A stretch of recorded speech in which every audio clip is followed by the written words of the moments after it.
नमस्ते दोस्तों, राधे राधे। मैं हिमांशु शर्मा और यार आज मैं आपके लिए वीडियो लेकर आया हूँ नोटसेट 11 के ऊपर। तो जैसा कि आपको पता है नोटसेट 11 आ चुका है, उसके एडवर्टाइजमेंट रिलीज हो चुका है और सबसे बड़ी प्रॉब्लम आ रही है एनओसी के ऊपर। तो भाई एनओसी क्या है, कैसे मिलेगा, किन को चाहिए, वर्किंग हूं मैं, प्राइवेट में हूं, गवर्नमेंट में हूं, कॉन्ट्रेक्चुअल हूं, सीएचओ हूं, क्या परफॉर्मर रहेगा, कैसे मैं एनओसी के लिए अप्लाई कर सकता हूं। तो भाई सारी की सारी आपकी जितनी भी प्रॉब्लम है उसका सॉल्यूशन मैं इस वीडियो में दूंगा। वीडियो के लास्ट में देखना, मैं लास्ट में बताऊंगा कि एनओसी के लिए अप्लाई कैसे करना है। पहले समझते हैं एनओसी तक पहुंचने के लिए हम पहले एडवर्टाइजमेंट जो है 11 का उससे गो थ्रू करते हैं। ठीक है, सारे आपके ईडब्ल्यूएस हो गया, ओबीसी हो गया, एनसीएल या फिर आपका एससी/एसटी के जो कास्ट सर्टिफिकेट है उनकी जो भी प्रॉब्लम है वो हम इस वीडियो में डिस्कस करते हैं। तो चलिए शुरू करते हैं। तो ये देखो, आपको पता है कि नोटसेट 11 का ये आ चुका है और ये डेट 24/7/2026 को भैया ये रिलीज हो चुका था। ठीक है, इसमें ये सब आपको पता ही है कि फॉर्मेलिटीज है, जैसे कि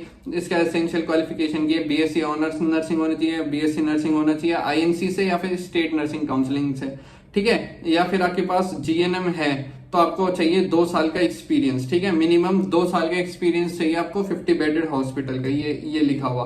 बट इसमें एक एक्सेप्शन है, वो है अपना एनआईटीआरडी। ठीक है, और एक मुंबई में एपमर भी है। वो ये क्या करते हैं, ये लोग इनको है ना, ये विदा जीएनएम, इन लोगों को है ना जीएनएम भी चलेगा। ठीक है, विदाउट एक्सपीरियंस है ना, कोई भी एक्सपीरियंस के अलावा इनको ओनली जीएनएम चलेगा। उसके अलावा ईएसआईसी है। अभी एक रिसेंटली नोटिफिकेशन आया था कि ईएसआईसी ने बोला है कि उनको सिर्फ 1 साल का जीएनएम के साथ 1 ईयर का भी एक्सपीरियंस चल जाएगा। ठीक है, तो ये चीज का आपको पता होना चाहिए कि अगर आप सिर्फ जीएनएम से एग्जाम दे रहे हो तो ठीक है, अगर आपकी रैंक अच्छी आती है तो आप एनआईटीआरडी या एपमर आप चूज कर सकते हो। बाकी फीस का स्ट्रक्चर का पता है, इस पे हम बात नहीं करेंगे, ये चीज तो आप खुद भी पढ़ चुके हैं। हम बात करेंगे मेन हमारा मोटो क्या रहता है। ठीक, तो सबसे पहले जो हमारा मोटो ये है कि एप्लीकेशन फॉर्म स्टार्ट हो गए थे 24 को और इसकी फिनिश हो जाएंगे 13 अगस्त को। ठीक है, तो इसमें ये सब आपने पढ़ लिया होगा कि इसमें ना इन्होंने ये बोल दिया है, सॉरी, देखो इन्होंने पहले ही ये बोल दिया है कि ऑनलाइन एप्लीकेशन को केयरफुली फिल करना है क्योंकि may not be possible to make changes as indicated, क्योंकि अभी कुछ पता नहीं कि ये है ना करेक्शन डेट निकाले या ना निकाले, तो इस चीज का। और बाकी आपको ये भी है application registered under OTR, one time registration, ये सब आपको पता ही है। ठीक है, हाँ, अब हम बात करते हैं इसमें एप्लीकेशन की जो क्लोजिंग डेट है वो है 13 को, बट जो सबमिशन ऑफ एनओसी है वो आप 18 तारीख तक ना सबमिट कर सकते हो। ठीक है, और एप्लीकेशन फॉर्म की एक्सेप्टेंस और अपीयर एग्जामिनेशन वो आपको 24 को पता लग जाएगी और सिटी सेंटर 3 को पता लगेगा और आईडी कार्ड अपलोड होंगे 9 तारीख को, 9 सितंबर को, क्योंकि जो फर्स्ट स्टेज 1 है वो है 12 को और जो स्टेज 2 है वो है 30 सितंबर को। ठीक है, हाँ, सो ठीक, अब हम आगे बढ़ते हैं। तो देखो, ये सब मैंने आपको बेसिक चीज बता दी। अब मेन चीज आती है रीजन फॉर रिजेक्शन या फिर स्टेटस ऑफ एप्लीकेशन का रिजेक्शन कैसे होगा। अगर आपकी एलिजिबिलिटी की जो भी स्क्रूटिनिटी उससे आपके लिंक नहीं होती है आपकी पर्सनल इन्फॉर्मेशन, तो आपका फॉर्म रिजेक्ट हो जाएगा। बाकी अगर आप कहीं पे वर्किंग हो, गवर्नमेंट ऑफिशियली, कॉन्ट्रेक्चुअल कैसे भी, तो आपका और आपने एनओसी नहीं दिया तो भी वो रिजेक्ट हो जाएगा फॉर्म। ठीक है, तो इन चीजों का आपको ध्यान रखना है। बाकी मेन चीज पे हम चलते हैं, वो है नो ऑब्जेक्शन सर्टिफिकेट एनओसी। तो देखो इसमें लिखा हुआ है कि प्रेजेंट एम्प्लॉयर हो, वो चाहे गवर्नमेंट का हो, semi, quasi, PSC, autonomous body का हो, या फिर कोई भी कॉन्ट्रेक्चुअल एम्प्लॉय हो, है ना, जिसको government, semi government, PSC, autonomous body में काम कर रहा हो और उसको फंड मिलता है गवर्नमेंट से, तो उनको मैंडेटरीली प्रोड्यूस करनी है एनओसी। ठीक है, इस चीज का है ना आपको ध्यान रखना है। कुछ लोग कहते हैं कि भाई हम तो कॉन्ट्रैक्ट चले, कुछ कहते हैं कि हम तो सीएचओ हैं, हम क्यों दे, हम वर्किंग इशू नहीं करेंगे। तो देखो भैया, उसमें आपको ही देना ही पड़ेगा। अगर आप सीएचओ हो तो भी आपको देना पड़ेगा। अगर आपने सोचा कि नहीं हम खुद को अगर वर्किंग इशू ना करें तो बॉस आपका एनपीएस तो बन जाता है। एनपीएस बन गया, फिर आपकी ज्वाइनिंग हो गई, ज्वाइनिंग के बाद आप अगेन एनपीएस नहीं बनवा सकते। ऑलरेडी एनपीएस बना हुआ है तो फिर ज्वाइनिंग में दिक्कत हो जाएगी, ना घर के रहोगे ना घाट के रहोगे। अगर आप सोचो कि नहीं हम कुछ ना कुछ कर लेंगे जुगाड़, तो मैं आपको एक ही चीज कहूंगा भाई इसके लिए तो, कि इसका मुझे नहीं पता, जस्ट बिकॉज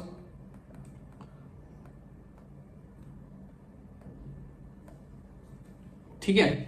हाँ, अब एनओसी का मैंने आपको बता दिया कि एनओसी किन किन को देनी है, चाहे आप कॉन्ट्रेक्चुअल हो, चाहे आप परमानेंट हो, चाहे आप सीएचओ हो, एनओसी देनी पड़ेगी। ठीक है, लास्ट में बात करेंगे एनओसी के लिए अप्लाई कैसे करना है। एज रिलैक्सेशन, एनओसी 18 से पहले की डेट की होनी चाहिए और उससे पहले अपलोड हो जानी चाहिए। एज रिलैक्सेशन ये सब आपने पढ़ लिया होगा। अब आती है main thing main thing is caste category certificate boss, caste category certificate, ठीक है। इसमें EWS, OBC, NCL, इसमें देखो साफ साफ लिखा पड़ा है कि OBC NCL certificate should be valid for the financial year 2026-27 based on income up to financial year ending on 31/3/2026 and should be issued on or after 1 अप्रैल 2026, ठीक है।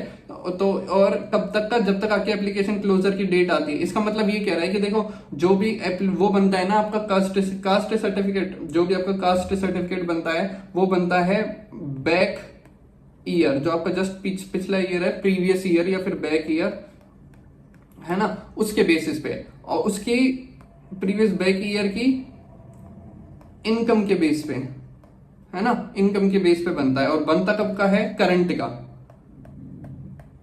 करंट ईयर का वो इशू होता है, ठीक है। ये ऐसे चलता है। और इनका फाइनेंशियल ईयर स्टार्ट कब होता है, 1 अप्रैल से 31 मार्च ऑफ जस्ट नेक्स्ट ईयर, ठीक है। इस चीज का ध्यान रखना कि आपका है ना करंट ईयर से का जो 1 अप्रैल है उससे जस्ट नेक्स्ट ईयर की 31 मार्च तक ही ये फाइनेंशियल ईयर है ना इंक्लूड होता है। तो आपका जो वो क्या बोलता है, आपका ये जो भी बनेगा आपका कास्ट सर्टिफिकेट, वो आपका 1/4 से लेके उसके बाद का होना चाहिए, है ना, 1/4 या उसके बाद का होना चाहिए। और कब तक का होना चाहिए आपका, 13/8 का, सेम ईयर के 13, क्योंकि इस तारीख को ना एप्लीकेशन क्लोज हो जाएगी, ठीक है। तो इस चीज का आपको ध्यान रखना है, तो बनाना है आपको ये चीज का, ठीक है। आप सोचो कि मेरे पास पुराना है वो नहीं चल जाएगा, भाई वो नहीं चलेगा, आपको रिन्यू करवाना पड़ेगा। अगर आपके पास टाइम भी नहीं है और आप एप्लीकेशन फॉर्म डाल रहे हो तो देखो ये आप आपकी रिस्क पे डालोगे कि आप पुराना डालोगे, वो एक्सेप्ट भी हो सकता है, रिजेक्ट भी हो सकता है, बट डीवी के टाइम पे आपका करंट ही मानेंगे और इस डेट से पहले। तो ये देखो ये लास्ट में इन्होंने परफॉर्मा भी दिया हुआ है, आपका फॉर्मेट दिया हुआ है ओबीसी और एनसीएल का। कहाँ गया, हाँ ये तो है आपका ईडब्ल्यूएस का, ठीक है। ये कि ये आपकी फोटो वगैरह हो गई, आपका नेम का सर्टिफिकेट नंबर, आपका नेम वगैरह, तो ये आप बनवा सकते हो और इस जगह पे स्टैंप लग जाएगा, ठीक है। और ओबीसी का भी होगा यहाँ पर कहीं ना कहीं, नहीं इधर ईडब्ल्यूएस है तो ये पीडब्ल्यूबीडी का है सर्टिफिकेट। कहाँ गया भाई, सीबीटी का है, ओबीसी का भी होगा, बाहर यही कहीं होगा, ये रहा, ये ओबीसी का है, ठीक है। ये ओबीसी का है, ये ओबीसी का है, ये ईडब्ल्यूएस वालों का, ये ओबीसी का ऐसा का सर्टिफिकेट आपको चाहिए होगा। ये मेनली ओबीसी और ईडब्ल्यूएस के लिए है, ठीक है। जो एससी एसटी है उनको रिन्यू करवाने की नीड नहीं है। अगर आपकी फोटो बहुत पुरानी है तो आप रिन्यू करवा सकते हो, बाकी रिन्यू करवाने की नीड नहीं है, ठीक है ना।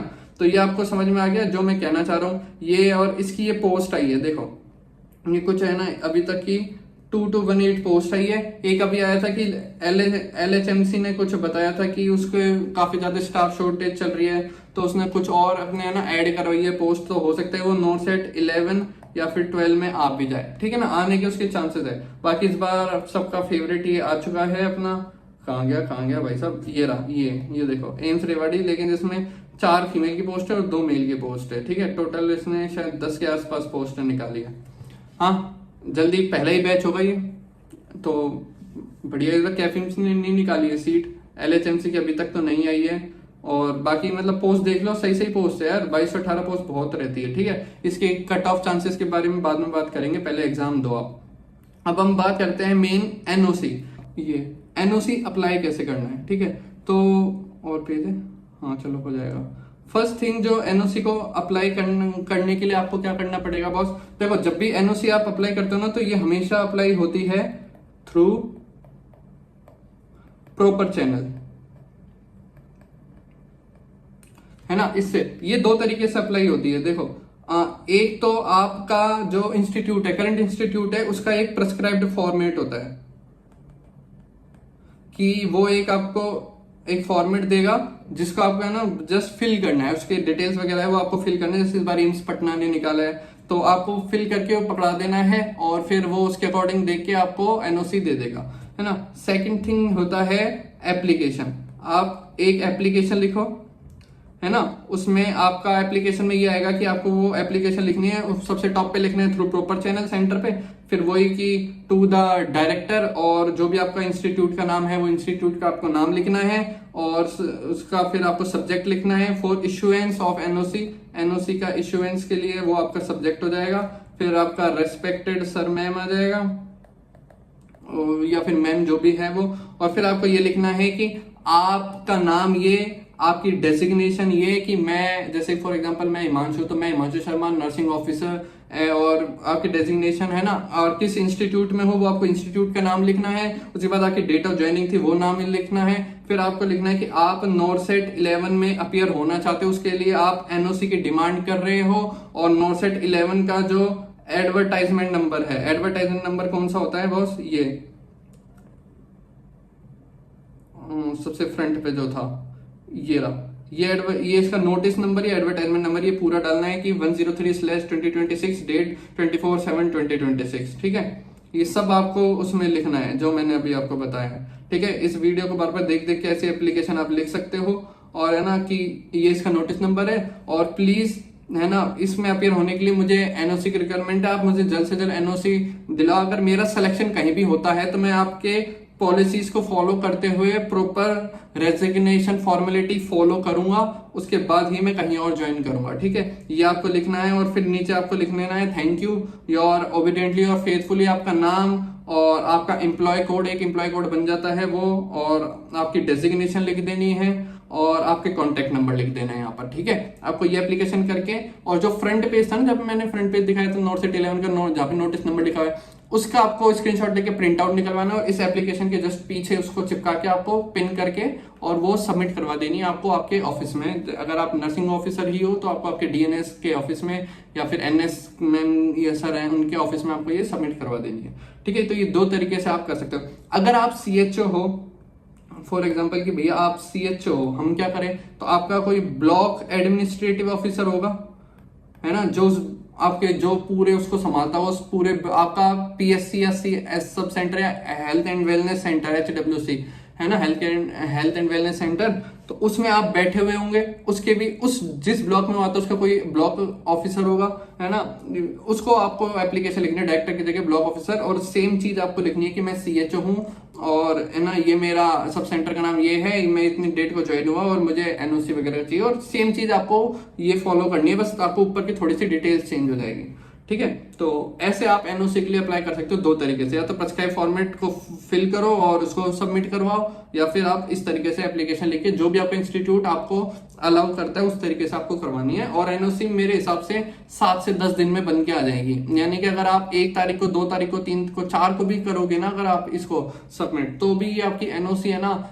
10 से 11 तारीख तक बन के आ जाएगी, ठीक है। तो ये था एनओसी के ऊपर। और अब आप देख लो, आपको कोई भी अगर डाउट होता है, मैंने सर्टिफिकेट का क्लियर कर दिया, एनओसी का क्लियर कर दिया, क्योंकि कोई डाउट रह जाता है तो यार कमेंट कर देना, मैं उस कमेंट में आपके डाउट को क्लियर करने का पूरा सॉल्यूशन, पूरी कोशिश करूंगा, ठीक है, उस डाउट के सॉल्यूशन निकालने का। Till then Radhe Radhe, God bless you all. अच्छे से मेहनत करो, खाओ पियो और भर भर के मतलब मेहनत करो, प्यार करो, सब कुछ करो दिल से, कोई भी कमी नहीं आनी चाहिए, ठीक है। बाय।